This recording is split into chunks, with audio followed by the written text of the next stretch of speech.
장전마을을 비롯해 임실과 군산에서 잇따라 폐기물 문제가 발생하고 있지만 적극적으로 나서야 될 전라북도가 미온적으로 대응했다는 비판을 받고 있습니다. 미세먼지 특별법이 내일부터 시행돼 미세먼지가 나쁨 수준을 보이면 비상저감 조치가 발령됩니다. 하지만 권고 사항에 그치고 조례까지 제정해야 돼 당장 큰 효과를 기대하기는 어려울 것으로 보입니다. 뇌물을 받고 8년간 도피 생활을 한 최규호 전 교육감에게 징역 10년이 선고됐습니다. 최 전 교육감의 도피를 도운 동생 최규성 전 농어촌공사 사장에게는 징역 1년의 집행유예 2년이 선고됐습니다. 온라인 게임을 조작할 수 있는 불법 프로그램을 팔아 수십억 원을 챙긴 일당이 붙잡혔습니다. 온라인 게임 이용자 2만여 명에게 악성 프로그램을 판매한 혐의를 받고 있습니다. 여러분 안녕하십니까? JTBC 8시 뉴스입니다. 익산 장전마을에서부터 임실과 군산에 이르기까지 요즘 전라북도가 폐기물 문제로 진통을 겪고 있습니다. 다른 지역에서 들여오거나 불법 폐기물이기 때문에 문제가 더 심각합니다. 전라북도의 소극적인 대처에도 책임이 있다는 비판이 높습니다. 오늘은 일단 폐기물 사태 집중 보도합니다. 먼저 이승환 기자의 보도입니다. 익산 장전마을과 임실의 오염토양 정화업체, 또 군산 지정 폐기물 사태를 관통하는 키워드는 타 지역 폐기물입니다. 익산 장전마을은 대전 KTNG의 폐기물이 반입됐으며 임실은 대구, 군산은 인천 등지의 폐기물이 각각 들어온 겁니다. 정의당은 이 같은 상황으로 인해 폐기물 전라북도라는 오명을 뒤집어 쓰게 됐다고 비판했습니다.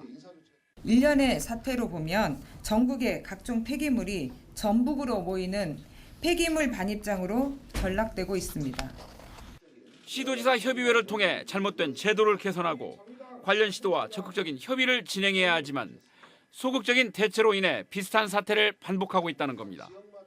여기에 대한 사전 대책, 이것들을 좀 종합적으로 좀 수립할 필요가 있겠다. 그리고 문제가 생기면 조금 더 적극적으로 좀 행정행위를 해주라는 겁니다. 전라북도가 미온적인 입장을 고수하면 도민들의 혼란과 비판만 커질 수 있다는 경고도 나왔습니다. 이로 인한 행정의 신뢰를 떨어뜨려 도민들의 분노는 고스란히 도정에 대한 실망과 저항감으로 확산될 것입니다. 전라북도는 나름의 조치를 취해왔다며 정부도 해법을 고민하고 있다고 말했습니다. 광역적으로 이렇게 일어나는 일들이 저희 도뿐만 아니라 타 시도에서도 일어나는 상황이기 때문에 환경부도 상당히 고민을 많이 하고 있거든요. 방치 폐기물 관련해서는. 전라북도의 소극적인 대처 속에 전북이 폐기물 반입 창고가 되고 있다는 탄식이 높아지고 있습니다. JTBC 뉴스 이승환입니다. 이런 상황에서 임실의 오염토양 처리시설 문제는 법과 제도상의 한계 때문에 문제 해결이 쉽지 않습니다. 현재 검토되고 있는 해법은 어떤 것이 있고 또 가능성은 있는 것인지 짚어봤습니다. 계속해서 권대성 기자가 보도합니다. 임실 문제는 쉽게 말해 본점 소재지 자치단체에게 대리점 인허가권까지 준 법이 가장 큰 문제입니다. 광주 업체가 전라북도에 사업장을 내는데도 법적으로 본사가 있는 광주시가 권한을 쥐고 있기 때문입니다. 먼저 이 문제를 바로잡기 위해 법률 개정이 추진되고 있습니다. 사업장이 들어설 시군에 인허가권을 주자는 겁니다. 하지만 이 방법은 법이 개정돼도 이미 허가난 임실에 소급하는 건 불가능합니다. 두 번째는 임실군이 관련 소송을 모두 이기는 겁니다. 이 업체는 공장 가동에 필요한 폐수시설 설치 신고를 임실군이 반려하자 이를 취소해달라는 소송을 냈고 임실군은 광주시에 이 업체의 등록을 취소해달라고 소송을 낸 상태입니다. 하지만 하나라도 소송에서 패하면 상황은 더욱 복잡해집니다. 행정 지도를 통해 사실상 업체의 운영을 제한하는 방법도 있습니다. 임실군이 사법경찰관 제도를 이용해 직접 업체 현장 점검을 해서 압박을 하거나 새만금 환경청을 통해서 협조를 얻는 방법입니다. 지금 임실군에서 관리할 수 있는 방법은 사법경찰관증을 임실군 직원이 발급받고 가서 점검을 하는 게 가장 현재 상태에서는 효과가 있다. 하지만 가장 좋은 방법은 광주시가 적극적인 중재에 나서 업체에게 사업을 포기시키는 겁니다. 다만 이 경우에도 이미 업체가 사업비를 지출한 만큼 임실군이 어느 정도 보상을 해주는 방안이 뒤따라야 할 것으로 보입니다. JTBC 뉴스 권대성입니다.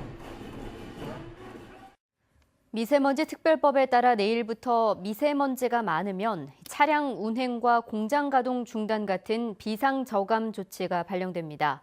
하지만 권고 사항이 대부분이고 전북은 준비까지 덜 돼 당장 휴가를 기대하기는 어려울 것으로 보입니다. 보도에 송창용 기자입니다. 아침에 운동을 나온 시민 대부분이 마스크를 썼습니다. 미세먼지가 적은 날이 거의 없다 보니 빚어진 일입니다. 전주의 경우 올 들어서만 8번의 초미세먼지 주의보와 1번의 미세먼지 주의보가 발령됐습니다. 지금 상황은 이렇게 모든 사람들이 마스크를 안 쓰면 행동을 못 할 정도로 그 정도로 힘이 들고 있습니다. 지난해 제정된 미세먼지 특별법에 따라 이제부터 미세먼지 농도가 이틀 이상 나쁠 것으로 예상되면 비상 저감 조치가 발령됩니다. 비상 조치가 발령되면 시군 소각시설 3곳은 소각량을 줄여야 합니다. 하지만 민간 대기 비산먼지 사업장 222곳은 조업 단축 등이 권고될 뿐입니다. 차량 이부제는 공공기관에서만 의무 사항이고 민간에서는 자율적으로 참여합니다. 2005년식 이전의 노후 경유차 운행 제한은 전북의 경우 관련 조례 제정이 늦어져 당장 시행할 수 없습니다. 상반기 내 조례가 제정이 완료되면 시행 시기는 2020년 1월 1일부터 시행할 계획으로 조례 제정을 추진하겠습니다. 전라북도는 비상 저감 조치 등 각종 미세먼지 대책을 통해 올해 초미세먼지 농도를 지난해보다 8% 개선한다는 목표를 세웠지만 느슨한 규제와 준비 부족으로 쉽지만은 않을 것으로 보입니다. JTB 뉴스 송창용입니다. 뇌물을 받고 달아났다가 8년 만에 붙잡힌 최규호 전 교육감에게 법원이 중형을 선고했습니다. 형의 도피를 도운 최규성 전 한국농어촌공사 사장도 징역형을 받았습니다. 하원호 기자입니다. 거액의 뇌물을 받고 달아난 형과 8년간이나 뒤를 봐주며 도피를 도운 동생. 나란히 법정에 선 최규호, 최규성 형제에게 법원이 징역형을 선고했습니다. 1심 재판부는 최 전 교육감에게 징역 10년을 선고하고 뇌물로 받은 3억 원을 추징했습니다.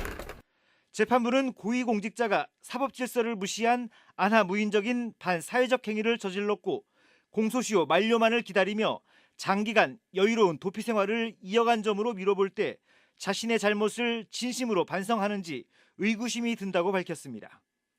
부하 직원의 명의를 빌려 형에게 넘기는 등 적극적으로 도피를 도운 최규성 전 한국농어촌공사 사장에게도 징역 1년에 집행유예 2년이 선고됐습니다.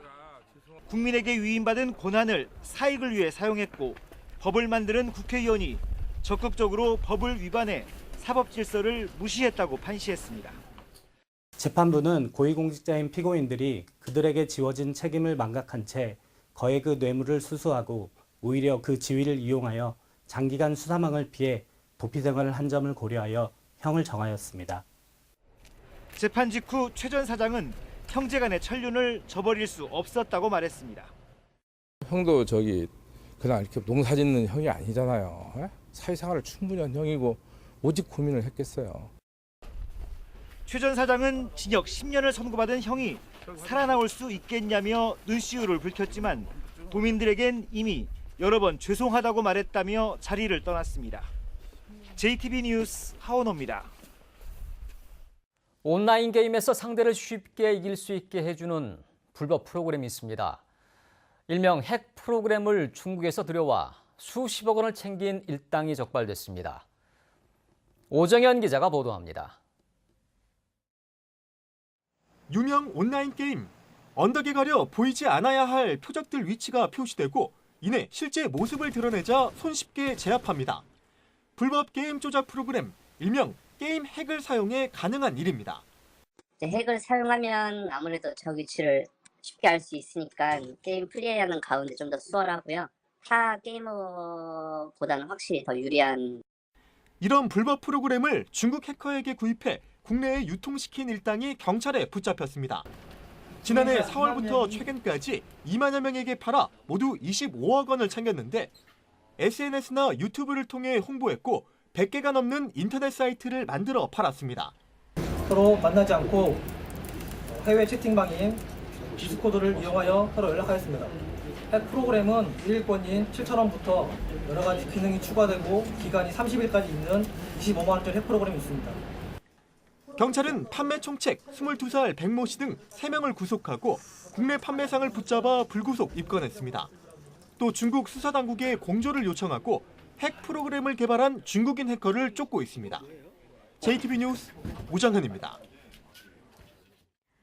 2019 금석배 전국 학생 축구대회가 오늘 군산에서 개막했습니다. 이번 대회에서는 초등부와 중등부의 120여 개 팀이 출전해 실력을 겨룹니다. 다음 주에는 제100회 전국 동계체전이 시작됩니다. 정원익 기자입니다. 군산 출신 축구인 고 최금석 선생에 대한 추모식을 시작으로 금석배 전국 학생 축구대회가 막을 올렸습니다.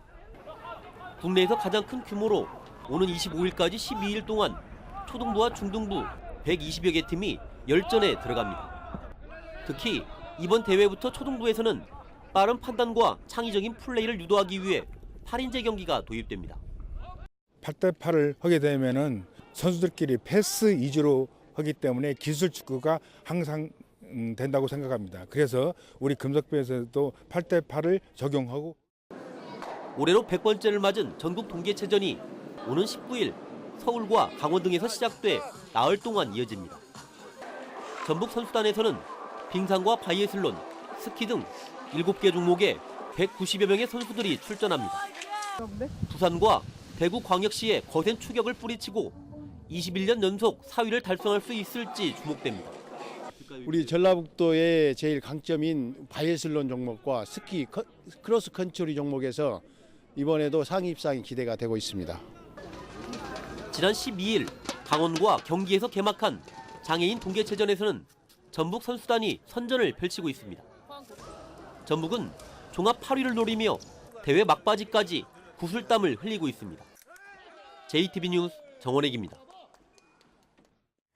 보건복지부는 지난해 2월 이른바 존엄사법으로 불리는 연명의료결정법이 시행된 뒤로 전북에서 7,482명이 연명의료를 받지 않겠다고 등록했다고 밝혔습니다. 이는 전국적으로 연명의료 중단 의사를 밝힌 11만 5,259명의 6.5%입니다. 전북에서는 병의원과 건강보험공단 등 26곳에서 연명의료 중단 사전 등록이 가능합니다. 새만금 개발을 효율적으로 추진하고 외국인의 투자를 활성화하기 위한 법안이 발의됐습니다. 국회 이춘석 의원은 개발 사업자가 사업 착수를 늦출 경우 새만금 개발청장이 관련 지정을 취소할 수 있도록 하고 새만금에 관련된 외국인은 사증 발급과 체류기간에도 혜택을 주는 내용을 담은 새만금 특별법 개정안을 발의했습니다.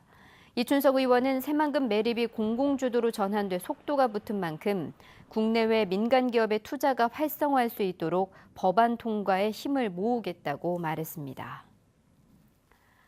자유한국당 의원들의 5.18 망언에 대한 반발이 확산되는 가운데 전라북도 의회가 해당 의원들의 제명을 촉구했습니다.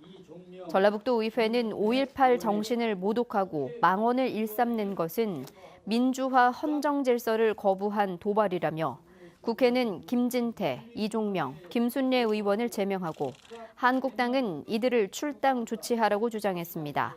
한편 자유한국당은 오늘 윤리위원회를 열어 이종명 의원을 제명 조치하고 김진태, 김순례 의원에 대해서는 징계를 유예하기로 했습니다. 군산조선소와 GM 군산공장 폐쇄 여파로 전북 지역 서비스업 생산과 소비가 부진을 면하지 못하고 있습니다. 통계청에 따르면 지난해 4분기 도내 서비스업 생산 증가율은 0.8%에 그쳐 17개 시도 가운데 울산에 이어 두 번째로 낮았습니다. 같은 기간 소비를 뜻하는 소매 판매는 1.2% 줄어 전국 시도에서 증감률이 5번째로 낮았습니다. 환경단체가 새만금 상류의 수질이 6급수로 악화된 자료를 공개하며 정부가 새만금 수질 개선 사업의 실패를 인정해야 한다고 주장했습니다. 전북녹색연합은 지난해 새만금호 상류 지점의 화학적 산소 요구량 COD가 6급수에 해당하는 11ppm을 기록했다며 이는 물고기가 살 수 없을 정도로 수질이 오염됐다는 근거라고 밝혔습니다. 전라북도는 새만금 내부공사로 수질 개선 대책이 원활하게 추진되지 못해 수질이 나빠졌다며 대책을 제대로 시행하면 목표 수질을 달성할 수 있다고 밝혔습니다. 전라북도가 올해 빈집을 고쳐 무상 임대해주는 사업에 참여할 집 주인과 입주 희망자를 이달까지 모집합니다. 사업 규모는 80채로 빈집 주인에게 최대 2천만 원을 수리 비용으로 지원합니다. 수리한 빈집은 저소득층과 청년, 예술인 등에게 주거나 문화예술 공간으로 최소 3년에서 최장 5년까지 무상 임대됩니다.